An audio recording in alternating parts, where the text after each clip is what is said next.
अवधूत चिंतन श्री गुरुदेव दत्त श्री स्वामी समर्थ स्वामी भक्तांनो, तुमचं आपल्या चॅनलमध्ये स्वागत आहे। आज आहे 8 फेब्रुवारी।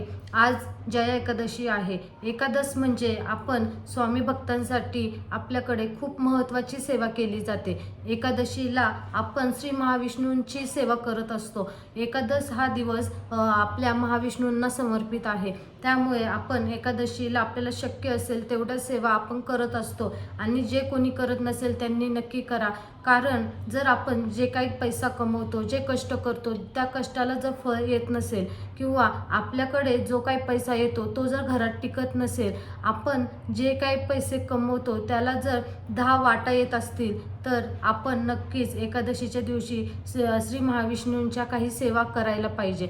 आणि जर घरात वादविवाद होत असतील, नवरा बायकोंचं पटत नसेल, मुलांचं आईचं पटत नसेल, तर आपण आपल्याकडे जर माता लक्ष्मी घरात स्थिर नसेल तर नक्कीच आपण एकादशीला खूप काही सेवा करायला पाहिजे। असं तर आपण रोजच थोड्या सेवा करत असतो, पण काही असे दिवस असतात त्या दिवशी त्याच याची सेवा करायला पाहिजे। एकादशीला आपण महाविष्णूंची सेवा करत असतो। तर आपल्याला माता लक्ष्मी प्रसन्न करायची असेल, आपल्या घरात जर माता लक्ष्मीचा अखंड वास राहावा असं वाटत असेल, तर आपण माता लक्ष्मीला खुश करण्यासाठी आपण पहिले श्री महाविष्णूंची सेवा करायला पाहिजे। महाविष्णूंचा आशीर्वाद असेल तर नक्कीच जिथे महाविष्णूंची सेवा, ज्या घरात महाविष्णूंची सेवा होते तिथे नक्कीच माता लक्ष्मी नांदत असते। श्री महाविष्णूंची सेवा करायची आहे। एकादशीच्या दिवशी आपल्या तुळशी मातेचाही उपवास असतो, त्यामुळे आपल्याला तुळशी मातेची उठल्यानंतर, आंघोळ झाल्यानंतर आपल्याला तुळशी मातेची पूजा करायची आहे। आणि एकादशीला आपल्याला महाविष्णूंची सेवा करण्यासाठी आपल्याला विष्णू सहस्रनाम हे आपल्याला पठण किंवा श्रवण करायचं आहे।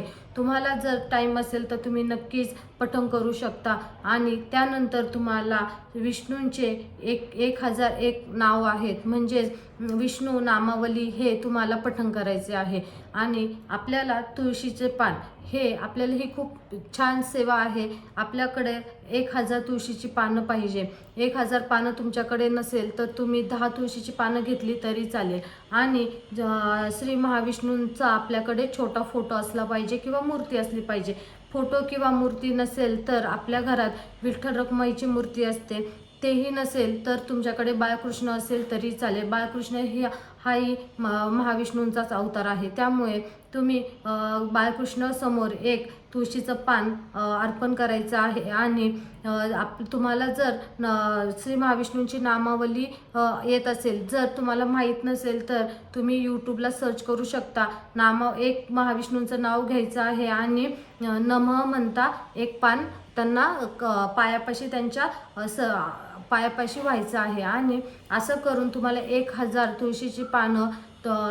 तुळशीची पानं तुम्हाला श्री महाविष्णूंना अर्पण करायची आहे। याच्यामुळे तुळस ही महाविष्णूंना खूप प्रिय आहे, कारण माता लक्ष्मी ही तुळशीमध्ये माता लक्ष्मीचा प्राण आहे। आणि जिथे महाविष्णू असतात तिथे लक्ष्मी नक्कीच असते, त्यामुळे ज्या घरात तुळशीची नित्यनियमाने पूजा केली जाते, तुळशीपुढे रोज दिवाबत्ती केली जाते, त्या घरात नक्कीच माता लक्ष्मीचा आशीर्वाद आणि महाविष्णूंचा आशीर्वाद असतो। त्यामुळे तुम्ही आज शक्य असेल तर 1000 नामावली पठण करा, श्रवण करा, विष्णू सहस्रनाम वाचायला विसरू नका। आणि स्वामी समर्थ महाराजांची एक माळ ही करायची आहे, कारण आपण जे काही सेवा करतो त्या सेवेला आपल्याला सर्वात मोठा आशीर्वाद म्हणजे आपल्या गुरूंचा पाहिजे असतो। तर स्वामी समर्थ महाराजांची एक माळ जप नक्की करा। आणि आज एकादशी निमित्त तुम्ही आज ही सेवा नक्की करा। आणि ही अशी माहिती आवडली असेल तर आपल्या चॅनलला शेअर, लाईक आणि सबस्क्राईब करायला विसरू नका। श्री स्वामी समर्थ।